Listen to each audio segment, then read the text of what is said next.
ఇన్ని రోజులుగా మనలాంటి దెయ్యాల కథ చూస్తూ ఉన్నారు. ఇంకా మీరు సబ్స్క్రైబ్ చేయలేదు.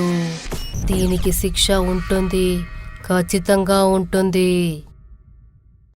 చాలా సంవత్సరాల క్రితం నేను ఇంకా నా ఫ్రెండ్స్ మీరా అండ్ యానా కలిసి హాలోవిన్ రోజున ఒక స్లీప్ ఓవర్ చేద్దామని డిసైడ్ అయ్యాం.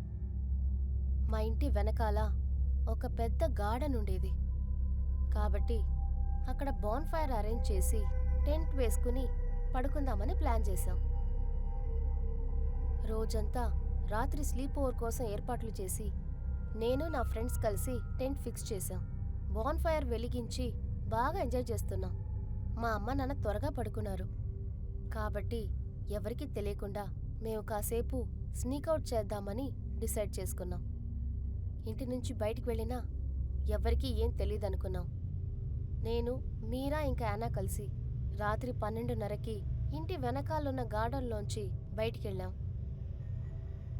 మేము రోడ్డు మీద గట్టిగా నవ్వుకుంటూ అలా హూటింగ్ చేసుకుంటూ నడుచుకుంటూ వెళ్తున్నాం. మేము ముగ్గురు మొదటిసారిగా ఇంటి నుంచి బయటకొచ్చి స్నీకౌట్ చేస్తున్నాం. ఆ ఎక్సైట్మెంట్లో ముగ్గురు ఏదో మాట్లాడుకుంటూ వెళ్తున్నాం. అలా నడుస్తూ నడుస్తూ ఒక పెద్ద అడవి దగ్గరికి వచ్చాం. మేము ఆ దారిలో వెళ్తున్నప్పుడు యానా సడన్గా అక్కడే ఆగండి అని మాతో చెప్పింది. ఆ అడవిలోంచి ఏదో వింతైన గొంతు శబ్దం వినిపించింది. మేము ముగ్గురు అటు వెళ్ళి చూశాక నాకు తెల్ల జుట్టు కనిపించింది. తెల్ల జుట్టు ఉన్న మనిషి ఏదో వింటోంది. అదేదో అడవి మృగం అని మేము అనుకున్నాం. ఏదైనా ఇంట్లో పెంచే పెట్ని వేటాడుంటుంది అనుకున్నాం. మేమది పట్టించుకోకుండా ఎక్సైట్మెంట్లో ఎందుకు అలా చేశామో తెలీదు దాని మీద రాళ్లు విసరడం మొదలుపెట్టాం. మొదటి రాళ్లు దాని మీద పడగానే వింతైన శబ్దం వినిపించింది. మేము ఇంకా వేగంగా రాళ్లు విసరడం మొదలుపెట్టాం. అప్పుడు మేము చాలా చిన్నవాళ్ళం, అంతేకాకుండా అల్లరి పిల్లలం. మేము చేస్తున్న పని చాలా తప్పు అని అప్పుడు మాకు తెలీదు. ఆ తర్వాత మేము చూసిన దృశ్యం ఒళ్ళంతా అలా వణుకుతుంది. చూడడానికి జంతువులా కాదు, ఒక మనిషిలానే కనిపించింది. దాన్ని చూడడానికి నార్మల్ మనిషిలా లేదు. దాదాపు 7 అడుగుల పొడవు, తెల్ల జుట్టుతో నిండి ఉంటుంది.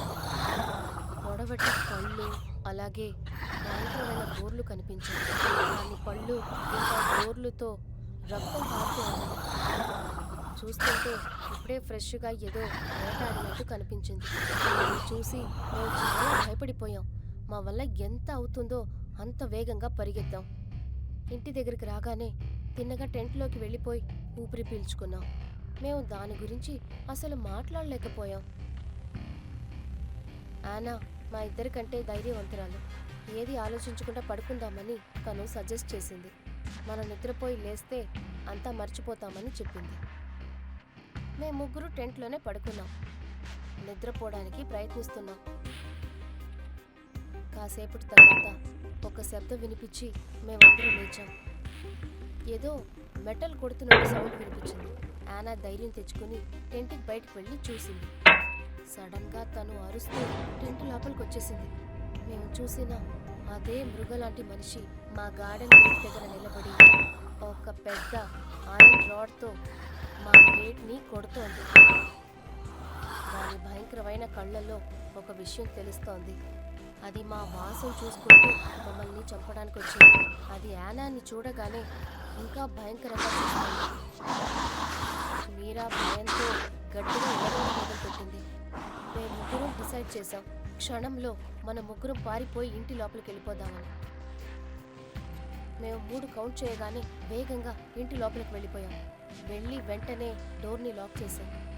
మేము వెంటనే వెళ్ళి అమ్మ నాన్నని లేపాం. వాళ్ళకి జరిగిన విషయం చెప్పాం. నాన్న కిటికీ తెరిచి చూస్తే అక్కడ అసలు ఎవ్వరూ లేరు. మేము అబద్ధం చెప్పినట్టు అనుకున్నారు. హాలోవిన్కి మేము వాళ్ళని భయపెట్టడానికి ప్రయత్నిస్తున్నాం అనుకున్నారు. కానీ ఆ దృశ్యాన్ని మేము ఎప్పటికీ మర్చిపోలేము. మేము స్వయంగా ఆ మనిషిని ఆ రోజు చూసాం. ఆ ఇన్సిడెంట్ తర్వాత మేము చాలా భయపడిపోయాం. యానా ఇంకా మీరా ఆ తర్వాత మళ్ళీ మా ఇంటికి రాలేదు. అలాగే నేను కూడా రాత్రి టైంలో బ్యాక్ గార్డెన్కి అస్సలు వెళ్ళలేదు. మమ్మల్ని భయపెట్టిన ఆ తెల్ల జుట్టు మనిషి అసలెవరో నిజంగానే మనిషేనా లేక జంతువా అది ఎవ్వరికీ తెలియలేదు.